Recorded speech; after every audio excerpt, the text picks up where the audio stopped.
Hello everyone, welcome back to another Star Wars Destiny video.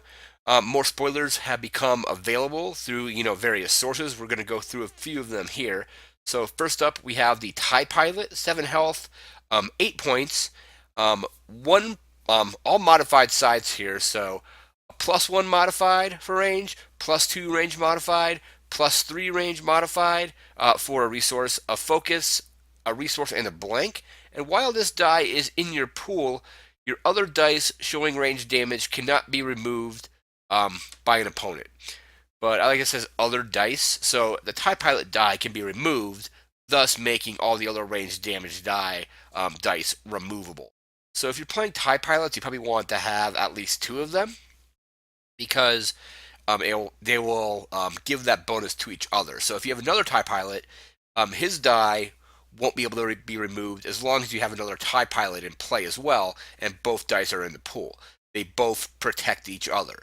So this is a really interesting card, or card and die, I should say. The ability is pretty cool because it's going to make all of your range damage unremovable. So people can't use dodge on it. They can't use he doesn't like you.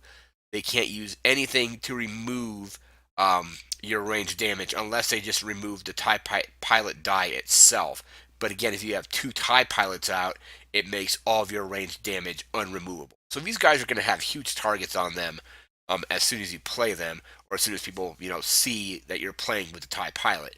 So they might not be able to survive all that long, but hopefully it'll be long enough that you can get some range damage off, before they both get defeated, and you're going to have range damage that you won't be your opponents won't be able to remove, that you can just freely resolve. And then once the TIE Pilots are defeated, hopefully you've done enough damage that you've either already won or you're very close to winning with your main character. Like I would say, if you're running maybe like Django, run him alongside a couple of these. You might not be able to run him at elite because this is going to cost you 16 points to have 2 of them, but I would recommend 2 of them because they protect each other's dice. We're going to move into our next card. Next up, we have the EWEB Emplacement. 3 resources. It's a support.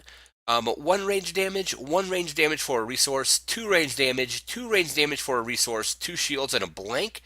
And while you control the battlefield, values of each of this dice or die is increased by 1. So that becomes a 2 and a 3 damage. The upgrade or the support itself is kind of expensive at 3, but if you are controlling the battlefield and claiming it fairly often, you're going to get a lot of damage out of this. So you're going to be, as long as you control the battlefield, the values are increased by 1.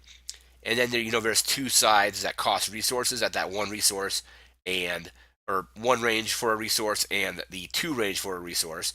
But if you have the battlefield, it's going to be 3 range for a resource and 2 range for a resource. So this is pretty interesting. It also provides shields. I think if I got shields on it, I would probably just re-roll it and try to get some damage. I'm not sure if this card is going to actually see play in the metagame or not. Be interesting to see, but I think the one thing holding it back is its 3 resource cost. Be a little bit better if it was 2, but then it might be a little too strong. But that's the EWEB. We're going to move into our next card. Next up, we have Imperial Discipline. 1 resource, red villain upgrade, red character only. +1 range, +1 melee, a shield, a resource, a +1 resource, and a blank. As an action, you can remove this die to turn one of your character or upgrade dice to a side showing range damage or a resource. I can see this being a very good upgrade to get out early, which you can then overwrite to get out some of those more expensive upgrades. I like that it has modifiers for both melee and range. So if you're playing this in a trooper deck, you can put it on. Hopefully you roll out the range. If you put this in a deck with FN2199, you're wanting to maybe either go for range or melee because he has both. But a shield side, a resource side, a +1 resource side, all pretty good. All for 1 resource as well. And then I like the option to remove the die to switch a die to range damage. So if you roll a bunch of modified dice out and maybe a blank or 2, you can remove this die, flip that blank or other modified die to a range damage, and then resolve those modifiers along with that range damage. Or if you really need a resource, you can put it over on a resource as well. I don't see this being an upgrade you're going to want to keep out probably the entire game. You're maybe going to want to, like I said, play it, do a few things with it, and then override it to get a better upgrade out later. But that's Imperial Discipline. We're going to take a look at our next card. All right, next up we have the DT-29 Heavy Blaster Pistol, Red Villain upgrade, 2 resources, 1 range damage, +2 range damage, +2 range damage, shield, special, and blank. Special is remove an opponent's die showing a resource cost. So unless your opponent is rolling out a lot of dice that have resource costs, I think this special is kind of pointless.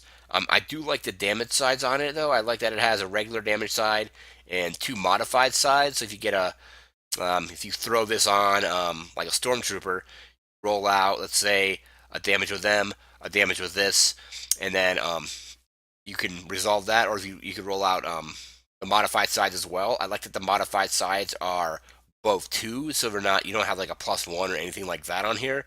So this is a pretty interesting pistol. I think the special is pretty weak and very situational. So I think if I got the special and my opponents didn't have a die with a resource cost, I would probably just re-roll it or hope to find a way to turn it to a different side or something like that. So that's the DT-29 Heavy Blaster Pistol. We're going to move into our next card. And the final card we're going to look at today is the Z6 Riot Control Baton. 3 resources, redeploy, which is pretty nice. So 2 melee, 2 melee, 3 melee for a resource, and 2 blanks. Again, like I mentioned, redeploy. And after you roll this die into your pool, you may re-roll it. So if you roll a blank, you can re-roll it and hopefully get something else. The damage sides on this are really good. So you have a 2, a 2, and a 3 for a resource. Those are pretty good. This is going to go amazingly well on FN2199. So you can roll out FN, later play this on him, roll it out, got a blank, re-roll it, and then go ahead and resolve it per his ability, which lets you roll in a weapon and then immediately resolve it. So, and then also redeploy on this is huge. So FN's going to be a very big target when you play him.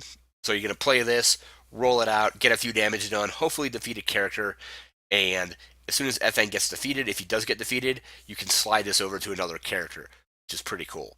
So this is the Riot Control Baton. It's 3 resources, but I think it's very well costed because it has that automatic reroll in there, and the damage sides are very strong as well. One of them being costed, but I think 3 for a resource is actually a fairly low cost. I think that cost is fair with this.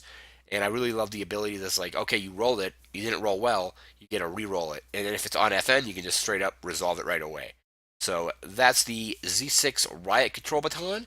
That's going to do it for today's video. I want you to like, comment, share, and subscribe. We'll be back tomorrow with another video. Until next time, I want you to take care. Have a good one.